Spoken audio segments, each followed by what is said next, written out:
Konrad yizo kuba tajjukira yambuuza naye nnyabo mpewo yeekufuuwa kuba ffenna wano akasana tulaba kangi mpewo ekufuuwa nga no ntambudde early in the morning mbadde nina gye ndaga. That's why ate ebintu byange ndi nabyo the best way is put on the jacket. Zine jacket empanvu zirina fire like it has fire here nenga agijjeeko nzijjako jacket nangamba biteeke wali oteeke wali n'ensawo yo nenteeka wali ensawo nangamba kyukamu nga badde hamis nenga kyukamu kale no kyukamu 36 nkyuka Konrad nangamba wendo oyina ne bbina eddene naye ng'oweebisa ngamba buza yabuza atya mulisoga kuimu mwena wana nani asobola okwogera olusoga nani omusoga kuimu kati someone said waliwo omuwala eri obadde ayogera olusoga nga bali muyita kwe onaligamba ni omusoga like nze nandi musoga nagamba twale lwaki abanyankole mwesiba mubasa ndi muntu wa vibe I can be with you naye that is not my go area. Kyobala ne ba ex nina batono ku myaka gye nnina kizibu nnyo omusajja nkiteekako ssente.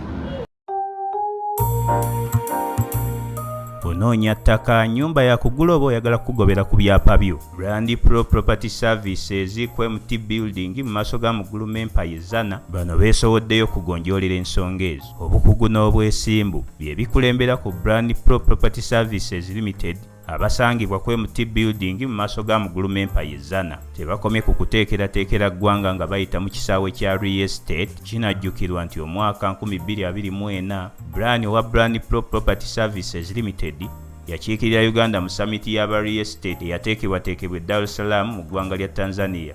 Muno mwalimu okusala entotto okulaba buti eggwanga bulirina okuteekebwateekebwa munda mu bibuga ne mu masoso g'ebyalo okubituusa ku mutendera gw'ensi yonna. Ensonga ezogeza abangi obwama ensangi zino eza Airbnb, Brand Pro Property Services bazikutteka nnabwala. Mu buufu buno omwana omuwala atwalibwa mu nnyumba erimu buli kalonda yenna n'alowooza nti yabba baabuwe ng'ali mu kipangisa ekiggwako mu nnaku 3. Osobeddwa ng'oyagala kugobera ku letters of administration, oyagala kukupuntira ttaka lyo kiyite land surveying. Weekwate Brand Pro Property Services Limited ku MT Building mu maaso ga Mugulu Empire Zana. Sisinkana Brand Pro Property Services Limited mu nkola eya tekinologiya ng'oyita ku nnamba z'essimu eziwandiikiddwa wansi awo. Kati nkulaze ente y'abato gyetunudde nti n'ebinyonyonto gye bigenda okugwa ate n'olekerera entujjozi n'entoli nga mafulungu.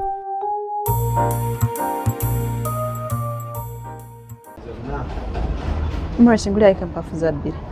Toyogerera mu kamera ng'okimanyi nina okugulira. Mpaayo za bbiri nga ziwera. Ngaziwera ogenda kunyongeza akabiri empafu ogaba bbiri.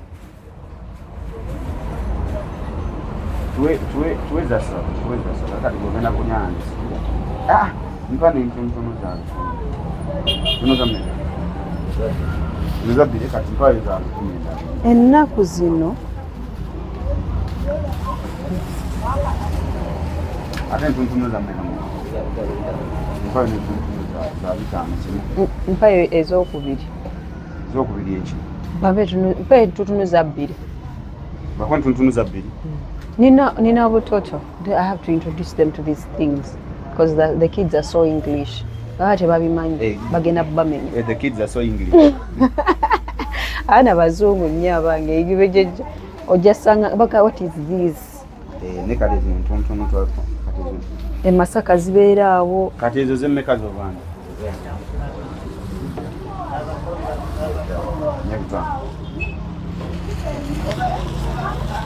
Kati kangu elitano kati okujjako nnyo.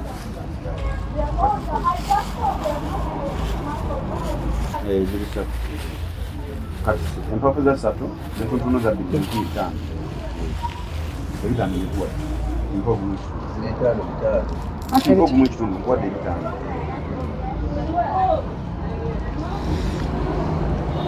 Nzamanyi gasajja. Nzamanyi gasajja. Waleri. Wali eziwera olabi. Tweyanziza baba. Ennyongeza eriwa eya mpafu. Mpafu. Oba ompe soya. Soya.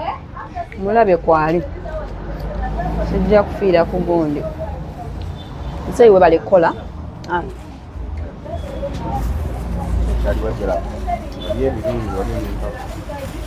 Empafu n'entonotono gye mukola mu bibuga nga mulya chips.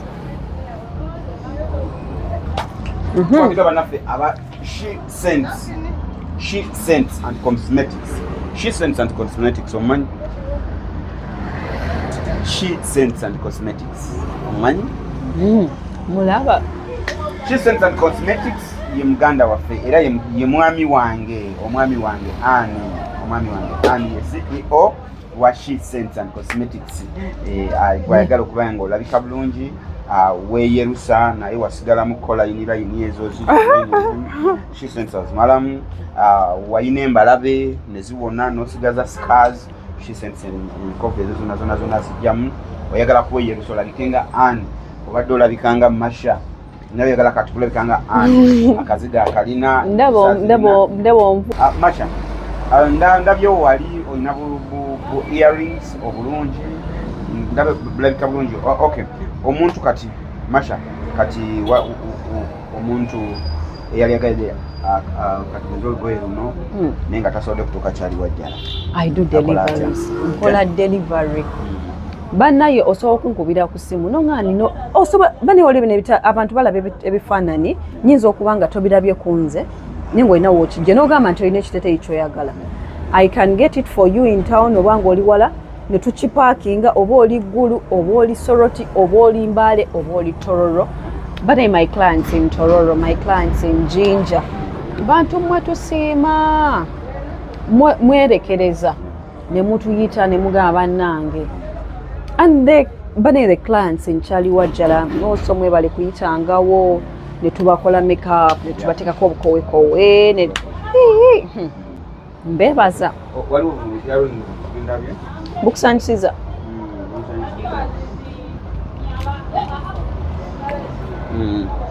Butterfly. Yeah, looking so good. Kuliko gold, kuliko buno what dot. Jedi butterflies. Buno earring obuli simple. Nga teugenda kubeera nga bunene. Zikumenya. Balageko nene. Nene nayo kandi balageko wano. Bagina balagako nene. Bwe mulowooza nti nene. The other one up. The golden leaf. Leaf. Katitwantuma leaf. Katitwantuma nawe leaf. Leaf ya leaf. Ekikoola kiri. Naye bannange.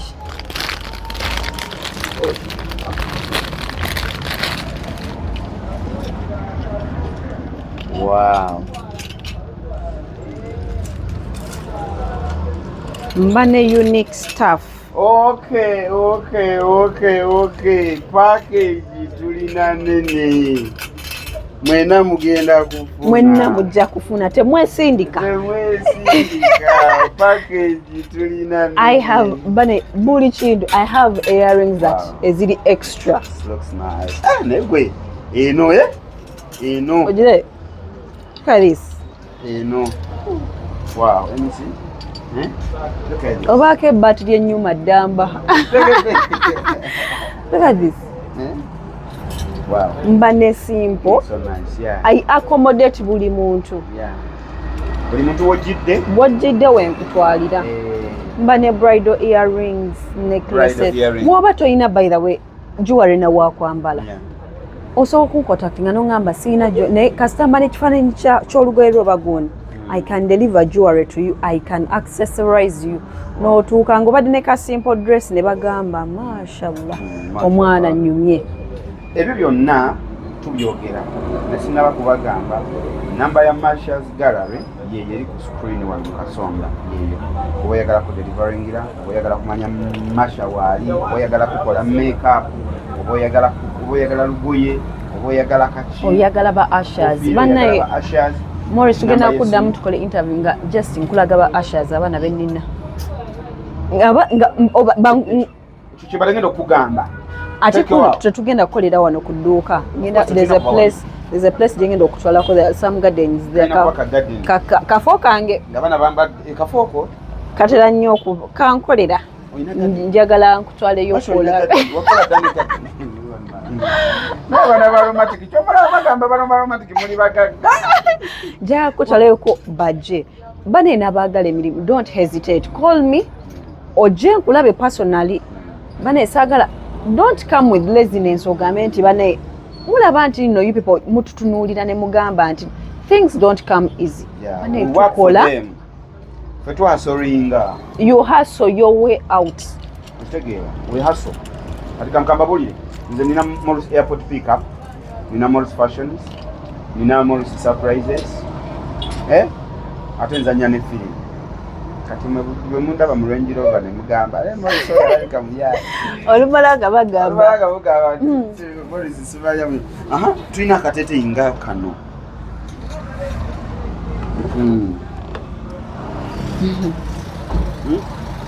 bane abagenzi ba out abakubi ba party mbawone somino buli mulungi zamuzula ekirungi ekijja ku market and by the saa nyo kuwa muntu kintu kiri so much of market unless nga kirungi nnyo banjagala kuwa akantu nga tekiri common naye nga kwekiri nawe yingire party kati labanga katete yikana kati nga tukubye black party je bayita black party ozinamu mulundi gumwasimina pamene kano nekesikane kadda waggulu nemufa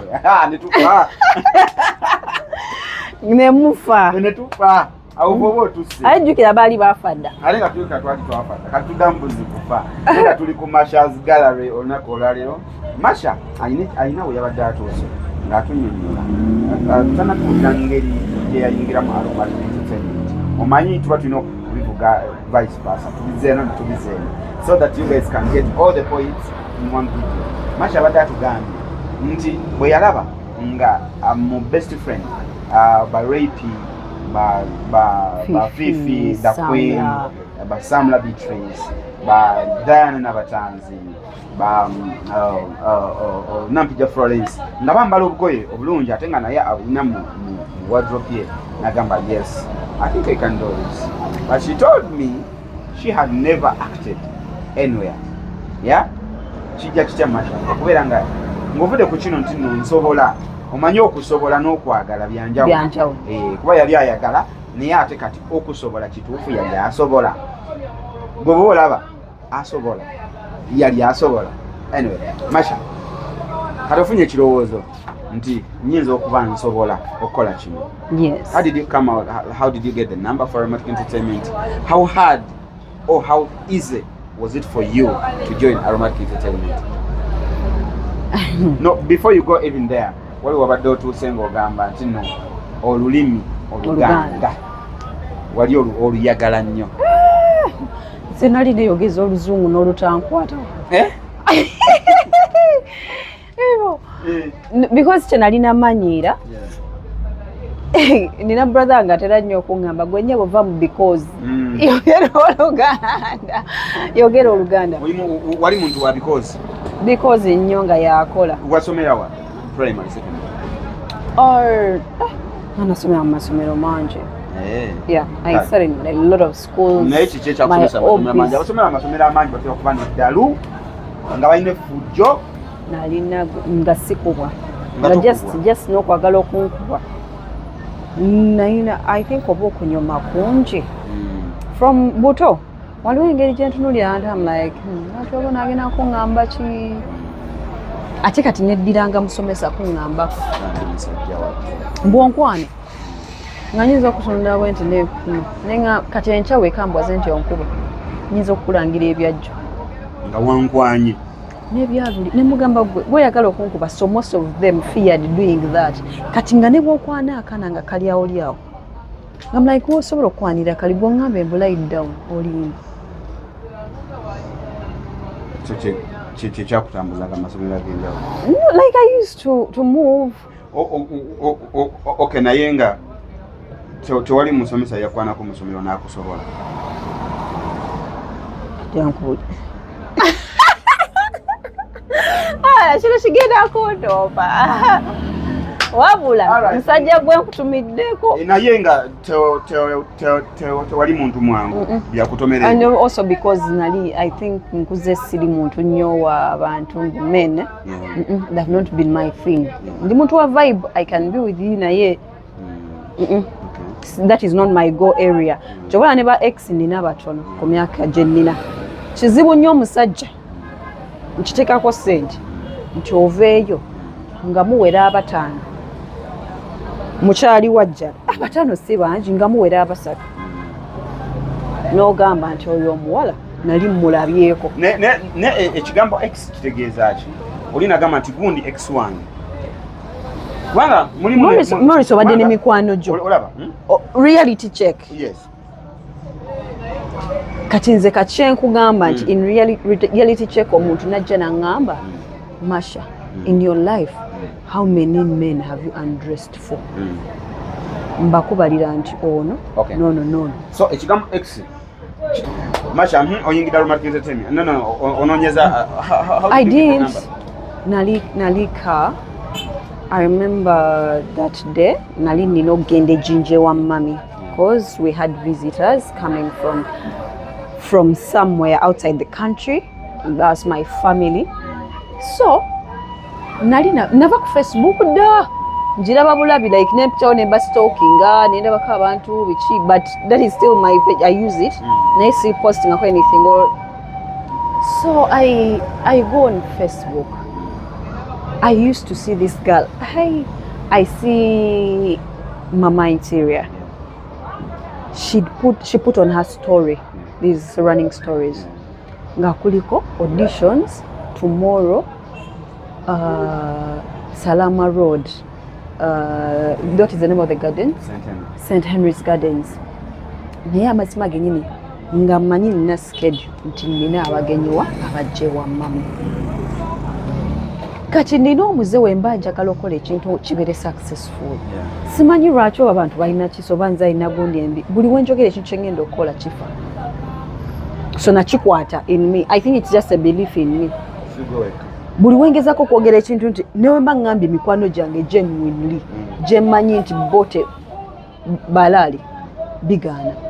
Kati most of the time wonda bange ekintu nkigusiza ndigezaako it works out. I don't say it. Mkukuta ogendo la Morris ngamba no Morris this happened. You're like how? What andikidewa? That's when I can give you the whole story. So ndaba story and Mama in serious.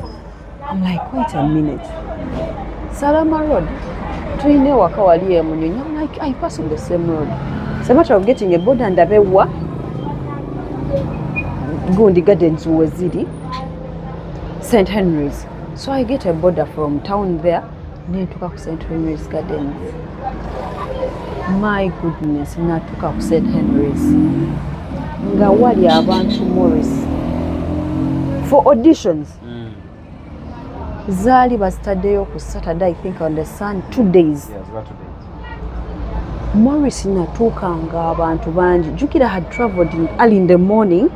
Nali nyambadde jacket nga nene.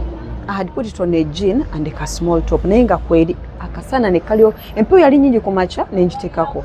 But I had my program of traveling which ntuuka ku St. Henry's. Nga abaana tulinga 2 oba 3. I know. Omuntu gwenzijjukira clearly the first was Mukunja and that Guzaman, that Musoga boy. Nga be balikola okutwala abaana eri awali auditions and stuff. Natuula nze kanga bomanyi wemba sina getting used to people. I sit aside. I love so much watching what people do and I'm like, yes, embeera zaabwe. Wali abaana abato bangi. Abantu mwenna abali kumpi nange n'abawala abali banziridde like ofuddewa, how did you get here bichi? Like okenda kukola nga bonna baligamba nze agenda bakola ko makeup nze banenza jo bambaza nga abawala bewa amagezi bali abawala babewa amagezi bawala ba Aromatic oba bawala bana baze auditions abaze auditions mboka sabayitamu kiri kye bajjokola boy yali plan yawe yes ya kukola kubazanyi makeup because she's one said she's a makeup artist oli omulala nga bonna bavudde awo Gazalandi nga bonna bawulira Gazalandi eri simanyi California omulala avudde n'okuhamu bonna bali around town. So I sat aside mukunja najja naŋŋamba lwakiwe kati abaana baali scattered nagiragamba mwena mudde side emu mwena mweyawudde mulina okwogera we muyingira ekibiina mujja ffeni wano tukwatagana jokingly like that. Yes. Natuuka nengenda mu bathroom. I was with my bag sina gwendi naye nagenda ne bag kuba mukujja agamba banne mutabane n'ebintu byammwe wana bantu temubamanyi bwe babba ebintu byammwe we are not what accountable. So nengenda naki ne bag yange in the bathroom mukudda nasanga katebe bakatutte kuba ne gwe nagamba okankuumira yagamba nti waliwo yadde yaze n'akatwala n'aŋŋamba nze talina wakutuula nansogeramu nagamba muwala wuuli wali yali yakatuuka emaye nenkirowoozamu ne ŋŋanga katono muggyeko entebe naye agyetaaga yakatuuka naye nga mbuuza namba akapapula kange sirirabira namba eyo. I think I was 160 something. Sali 63 or 62 one of the paper. I think it was either 63 or 67. Zijukira number it was 16 something. Nentuula mukunya nagamba mufune we mutuula olaba veranda of St Henry's. Wali dust nga bw'omanyi efunga ekutte. Nagenda we natuula. Nembeerawo nensirika.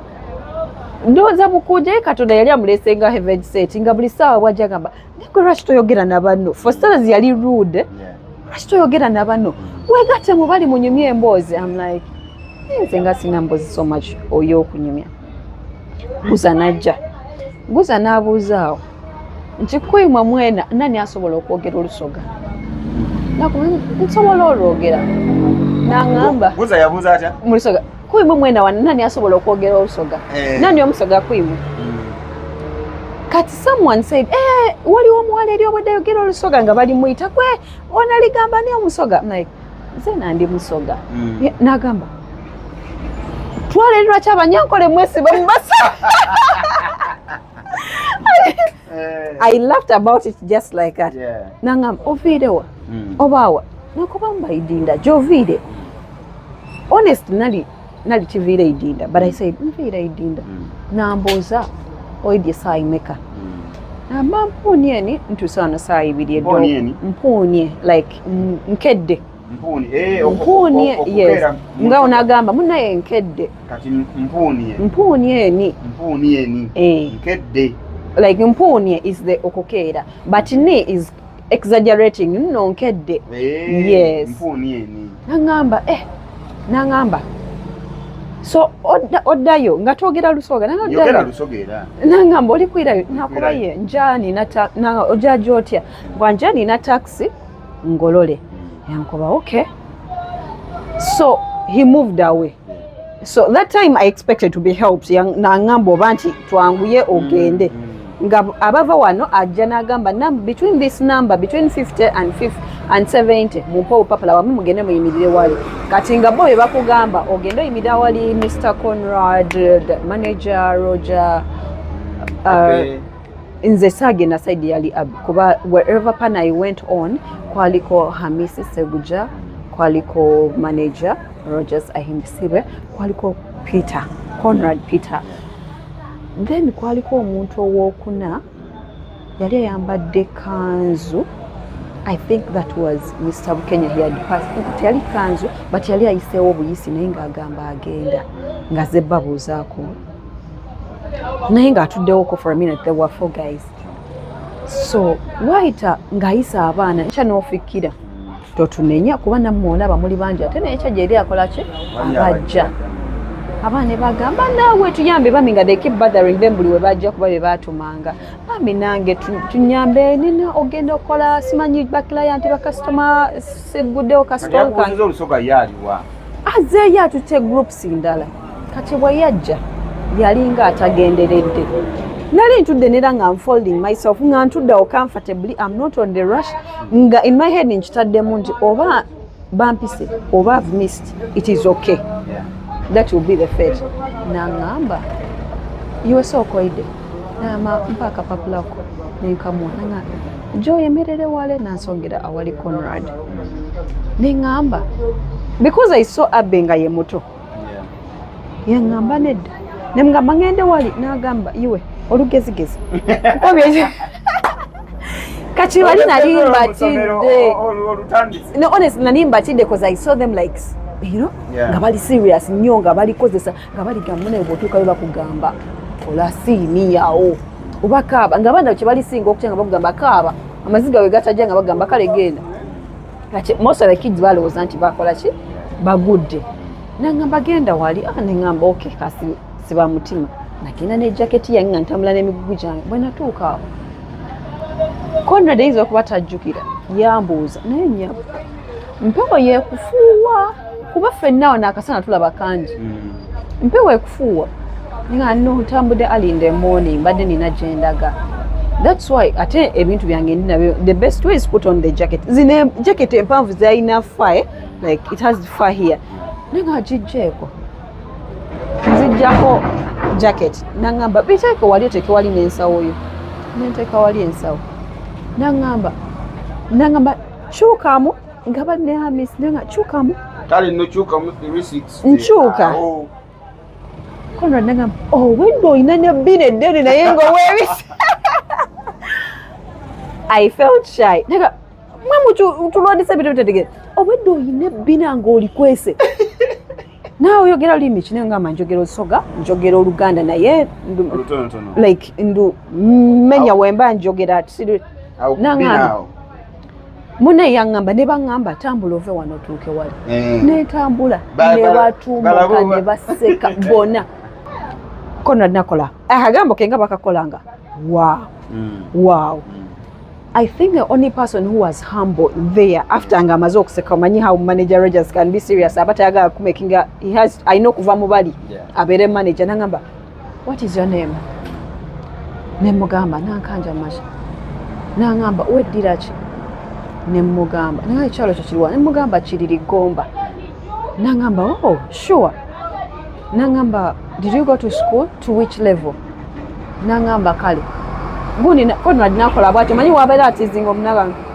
mubazanyi abaliwo ani gwosinga okwagala beweegomba abantu bena mentioninga bonna bali best friend gamba Florence Reiki negamba church kumakingisa you feel like osoloba jam negamba actually I remember saying I don't want to compare myself to them but I feel nsobola ogezaako to fit in with them nagamba naye gwali walusongo lungi ne baŋŋamba kale genda do you know what that meant woba yeggwe mbadde nawulira nga ngudde nga bansiibudde Luganda nti genda nalaba siina kyenkoze siina kyenjogedde obwedde abaana bagamba buli omu ng'abaana bali practicinga obusiinisiini nga baana babagamba kiwa practicinga tebagamba nti bakaaba tebaŋŋamba nti no like act something they never give you anything to act about nothing all right so they just told you okay you done ne bagamba okay kwata jacket yo munaye weebikeko munaye abasajja babika ebbina lyo genda I swear I felt like ngudde mu bulamu bwange bwonna nentambula nenzira ewaka naye I kept this thing at the back of my mind nti wemba ngudde byange siina mukwano gwe ŋŋambya siina family member gwe ŋŋambya abagenyi baali batuuseeko way back olwo neninya taxi zaalinga ssaawa 10 we nali nkoze interview nze yatuuse kusaawa 2:10 nalinya boda paka mu taxi park awo nali sidde ate wange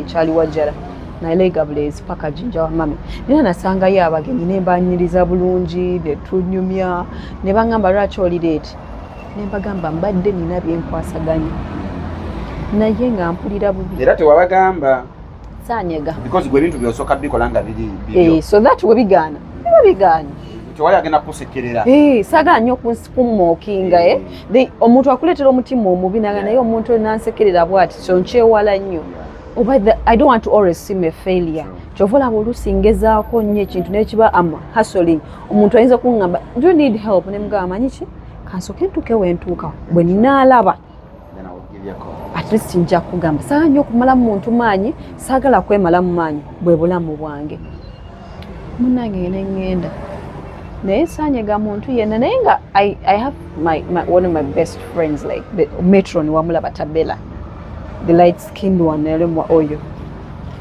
tugenda lumu out wali wayise wiiki 2 naye nga buli lukya buli buziba nze nali manyi woovaayo enkya bakukubira update yo bakosa enkya neŋŋamba wiiki esooka yayitawo naye nga buli buziba bwe bukya ndoota Aromatic nendaba essimu ng'ekubye Aromatic essimu bankubidde nenga neeba naye nenga neyembasa kube bakubuza gwatakola ekintu kyonna kubanga Conrad yangamba naye gwoli muntu wa luzungu nnyo ate oluzungu tetutera kubasaba ffe twogera Luganda onaabisobola neŋŋamba engeri gye ndi Omuganda nja kuyiga netambula nengenda sugar wayita wiiki esooka wiiki ey'okubiri tugenda out ne mukwano gwange twagenda ne tukuba ebbaala bane wikanti tusobola okutika ebinu twatika amannyo twagenda ku Saturday Sunday mba nebasata place nga nebakkiriza obudde bugenze 5 I have Truecaller in my phone essimu enkubirwa ku ssaawa 3 ez'okumakya. Truecaller brings the name ey'omuntu aba akubidde gye yeeyita eri without you not saving the number. Okay. Truecaller endeetera Aromatic Entertainment. Nga tonagikwata nabuuka nakuba kerere nazokusa tabera nangamba kiki nakuba kerere tine manager agyankubira essimu teyamanya kerere gye nkubye bifu nakuba kerere nnyo nesajiba tabera someone else called me nangamba masha kiki ofumi like do you have a job like naye namani ne composing nga nenkwata manager hello nga nefulanga atamanyi naye nga ninga ava kutaba kuba kerere nga ninga atamanyi nako hello good morning, this is Aromatic Entertainment. Okay, sir. Okay, you passed the interview, but muina interview endala on this such and such a day. Ningamba, thank you very much for the opportunity. Ningamba, Roger agamba, you're welcome. Nenga ono musajja ayogera bulungi bannaye ono gwenye okwogeranga naye. Olonga tonnampulira nga njogera. Go what come what. Yeah, oh my God. Yeah. I was really so excited. Essimu eyo omuntu ayinza okuba teyakitegeera but it lightened my mood the whole day, the whole week. Kati nti naina my friend, I came to Kampala, I traveled I think the next day or today, a day after nga nvudde wa mami. Because most of the time yogenda no labako mikwano jo, you don't want to lose out except in has no responsibilities zitwegezamu until you lose out sometimes on your friends because of schedule work, you're torn between shop obalate ebintu tebigatta, expenditure is a lot. Bali abomusolo bakatuyitamu by the way wali oba oyiya business yo wakakolayo obusente ne pasino nazo abomusolo siri musanyufu bayo siri musanyufu nammwe. So munage mbedao I traveled back, but we had that meeting like more in 7 or a week's time.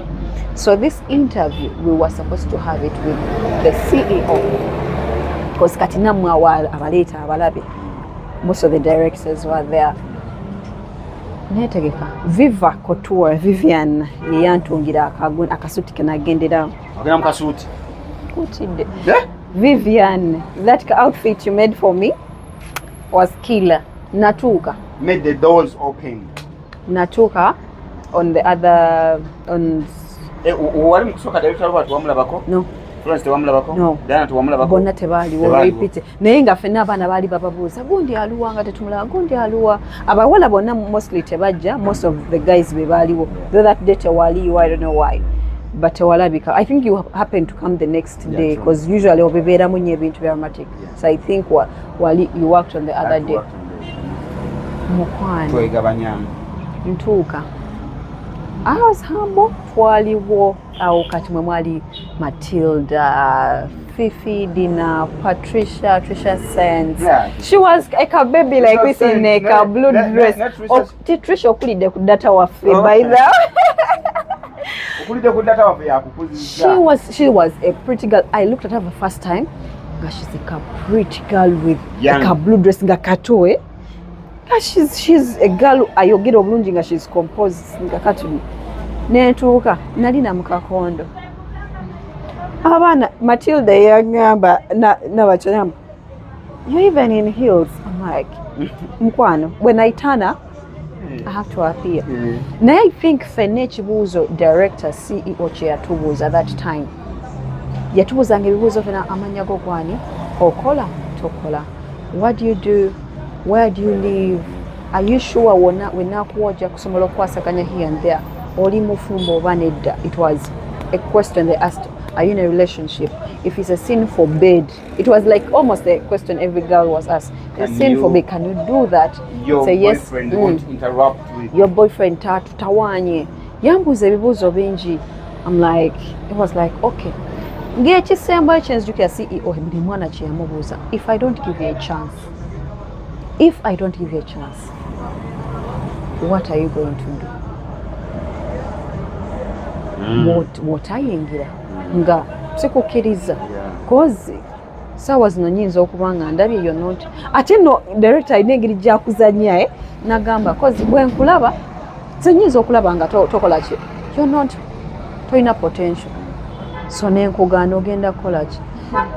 I remember there's a girl yagamba nga nyinza ntya ndowooza director yagamba nyinza nga iyi director ntya yeah ngalwaki tonsiyin nga siyitamu and mwali abawala nga abo basatu.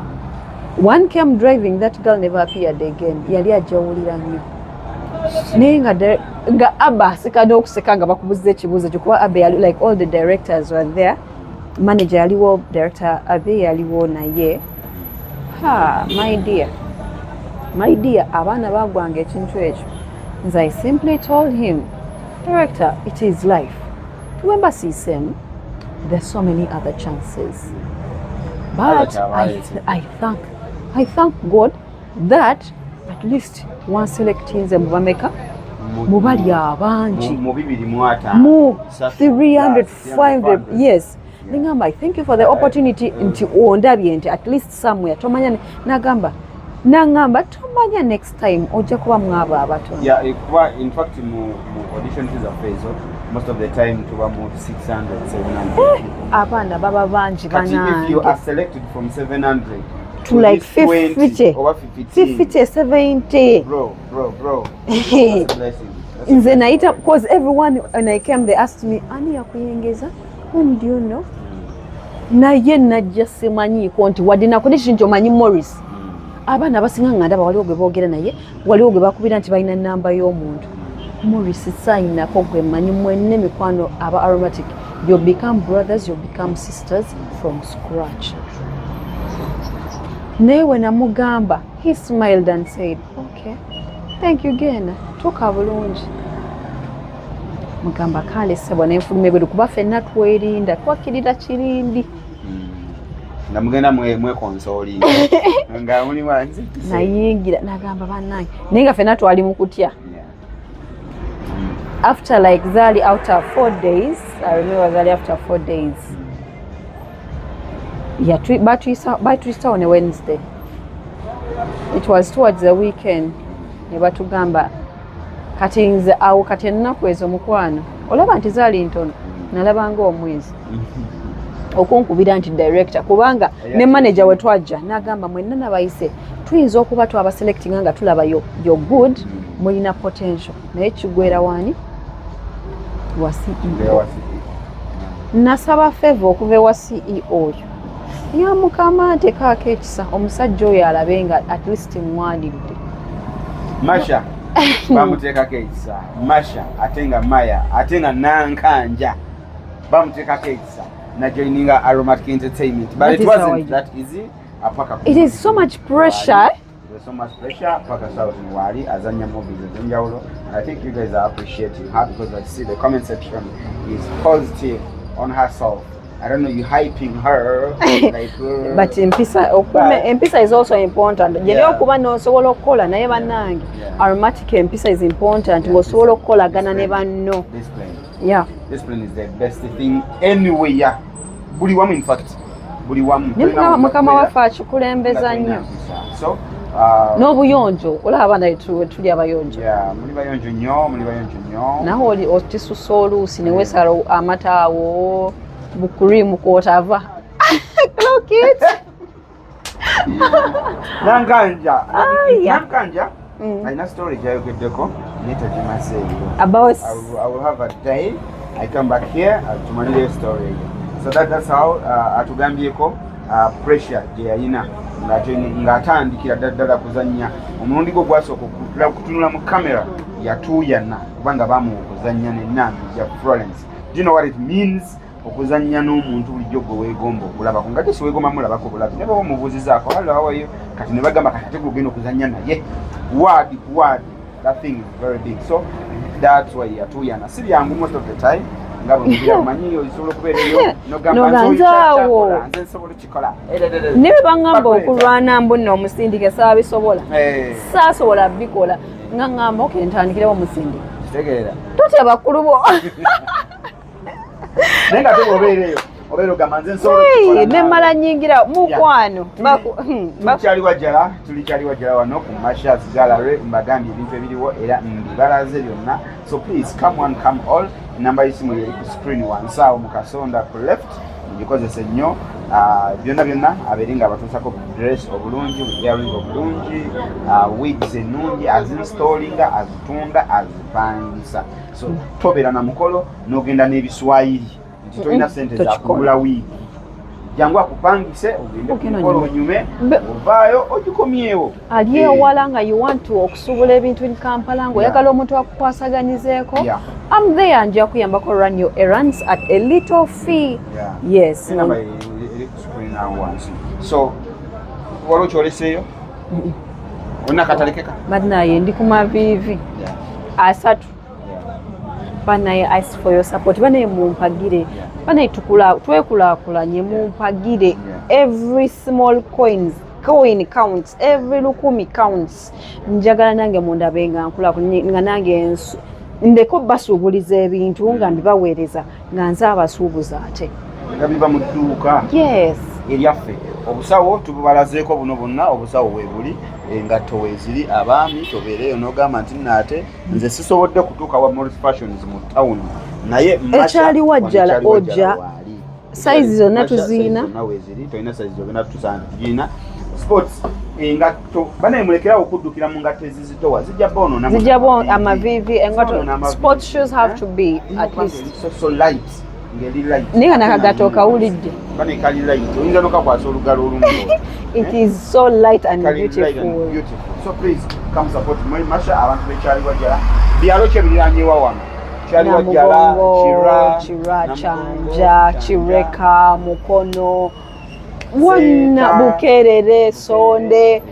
Please come Nalia, Chiwatule. Please come and support. Ebitulogedde kola kwanti no musobola okutambula okulinyawo ka boda akolu 10,200 naye abali ewala Masaka abejinja Mbale Tororo pakwa temuvango abejinja bayite mu Lusoga abejinda mwena bana ninze muwala waimwe gwe mwazaala obukulu bande tanankanja Masha bana nsaba obuwagizi bwaimwe bana mwide mu bungi bana mumpagire nze nanendandide idinda nga ndigula itaka you know nga tulikulaakulanyayo mama wange abeeyo banzaalawo naminya omukyala namboze Ruth nanzaala nina baganda bange bangi batuzaala bangi so bwentandika omena kuva ku first born mpaka ku last born ninze last born wa family bwentandika okumenamena ng'omena okumenamena mulala ku mulala aya ojja kubuza olusoga lwange